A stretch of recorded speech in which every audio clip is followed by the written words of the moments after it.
Okay, so in today's video we're going to be looking at this classic Mini. It has a fault on the rear suspension, so I've come to a top secret location in North Wales to give it a quick road test.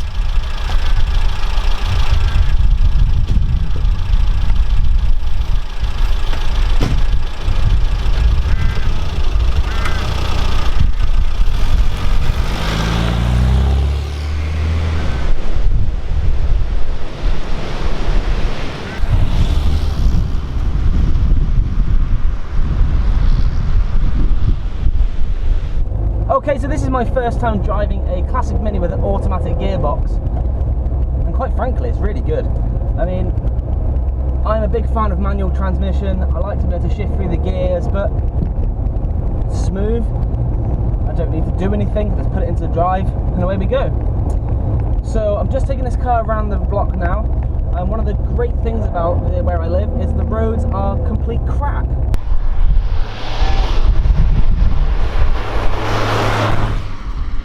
Now, I was told when I came to look at the car, the suspension on the driver's rear was making a grinding noise. Now, when I went underneath, I had a little squeeze of the rubber cones, and the driver's side rear was a lot more compressed than the passenger rear. The gapping in between the rear arches as well, I could just about get my fingers through in between the tyre and the wheel arch, whereas on the passenger side I can get, a couple of fingers deep.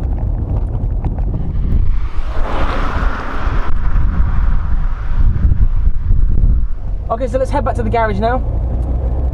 We can investigate what's going on with the rear suspension.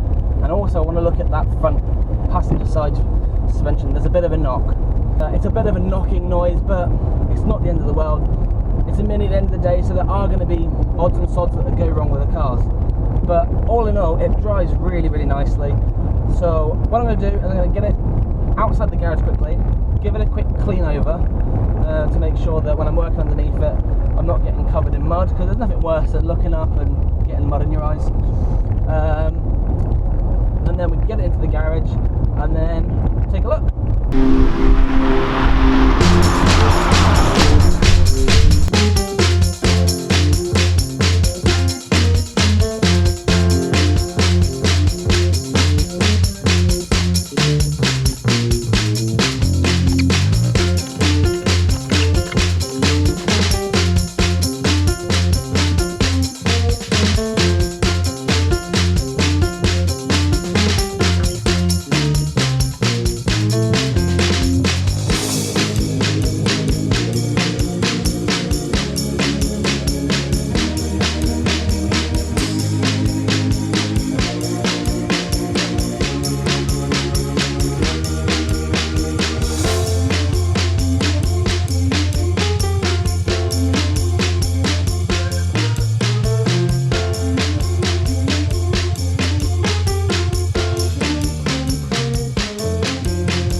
Okay, so what we have in front of me here is the parts to repair this car.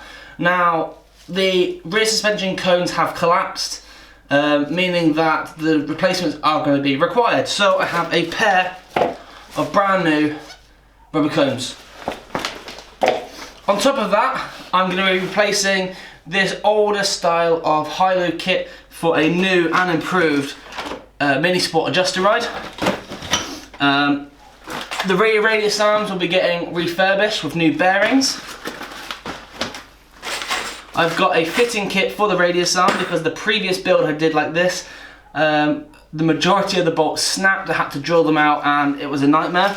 So new bolt kit for precaution. I've got the handbrake quadrant clevis pins, and I've also got some nuts here for a pair of brand new rear flexi hoses. Okay, so the plan of action is to start doing the driver's side. That's going to be the easier of the two sides because, as you're aware, the passenger side has got the fuel tank fitted. I'm going to release or de-adjust the handbrake cable. I'm going to remove the rear shock mount at the top. I'm going to remove the radius arm from the car, and then I'm going to rebuild the radius arm using this kit. I'm then going to install the new cone, the new high-lows, and refit the newly refurbished radius arm, refit the brake flexi hose, refit all the handbrake quadrants and the handbrake cables, and then once that's done, stick the wheel back on and move across to this side. Once both sides are done, I'm going to bleed the rear brakes out. I'm then going to adjust the handbrakes and make sure all the brakes are set up as they should be. Once that's done, I'm going to move down to the front and I'm going to bleed out the 2 front brakes, because once I've got some air in the system, I'm going to make sure all that air is out. So it's going to be quite an involved job, but hopefully over the course of the next few days, I'm going to get sort of really stuck into it and get this build done and back to the owner. It's a beautiful car and I'm really looking forward to getting working on it. So I guess less talk and more action. Okay, so the first job to do is to obviously make sure the car is securely jacked up in the air and secured with axle stands. So I have my 2 axle stands under the back of the car, which I can see here and here. So the car's now safe, I can go into the car and it's not going to fall. I have my 10mm spanner and I'm going to go inside the car now to de-adjust the handbrake. Okay, so on this Cooper here, I've got my handbrake here, and then this little slot at the back has already been pre-cut in, so I can put my spanner down and then de-adjust the handbrake cable itself. And there are 2 bolts. There is a normal bolt and a locking bolt, so I get 2 spanners on there and wrench them 2 off. Okay, so the next job on the list, now I've de-adjusted the handbrake, is to release the 4 bolts holding on this. So you've got one here, and there's one here. They're the 2 ones at the bottom, and then they've got one here, and then there's one lower down. So both sides of this radio arm. If you release these 2 here, that removes the subframe, which you don't really want to do that. So I'm feeling pretty confident, because this is a Japanese import car. It hasn't really been driven on the road with any salt, so I'm hoping they come out so nicely. Look at that.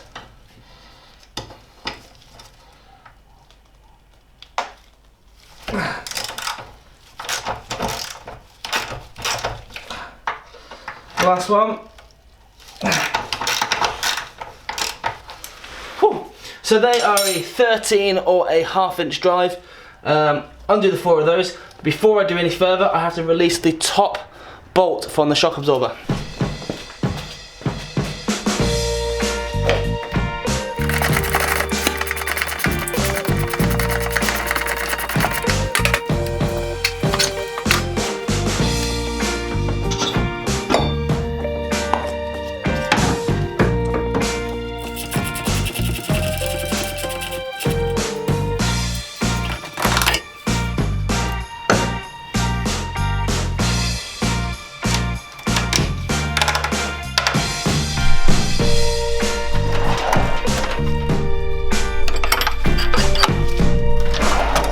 Okay, so I have clamped off the flexi hose and I'm going to undo the brake line.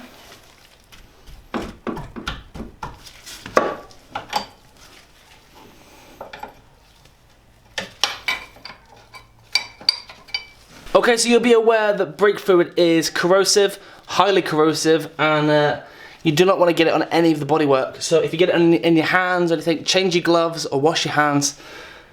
If you do get any on the bodywork or paintwork, wash it with water immediately. So thankfully I've got a bit of a rag underneath there, so that's going to catch all the fluid. Now where I've clamped it off is only going to be that small section from the end of the clamp to the brake in the hose now, which is going to leak.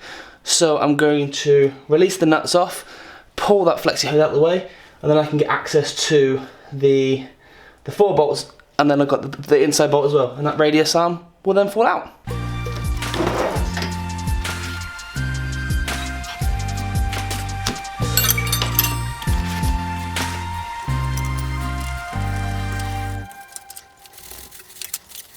One thing I do need to do is just disconnect that handbrake cable. So there's a clevis pin on the back and that will come out.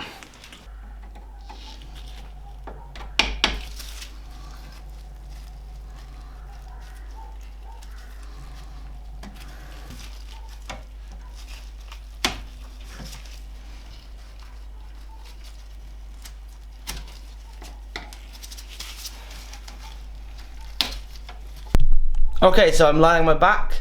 I've just undone the bolt for the inside of the radius arm, so let's have a look on the side and see what you can see. So this is the bolt in question. I've undone that. The flexi hose bolts onto here, and to be honest, the flexi hose is in really good condition, so I'm going to leave the flexi hose as it is for this side, and then take a view of the other side. But the hose itself looks relatively new. This bolt's out. They've got 4 bolts the other side. Once them 4 bolts are out, the whole radius arm will then come off. So let's get this off.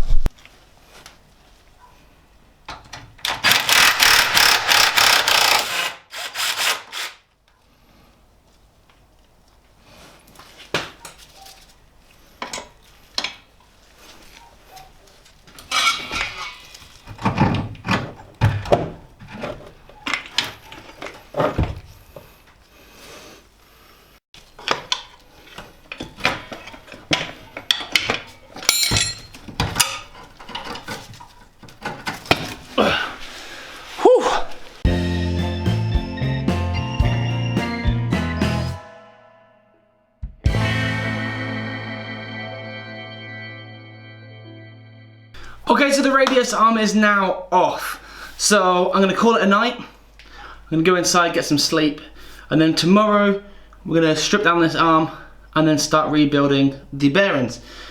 The rear is a little bit more complicated, but I'm gonna go into that in the next video.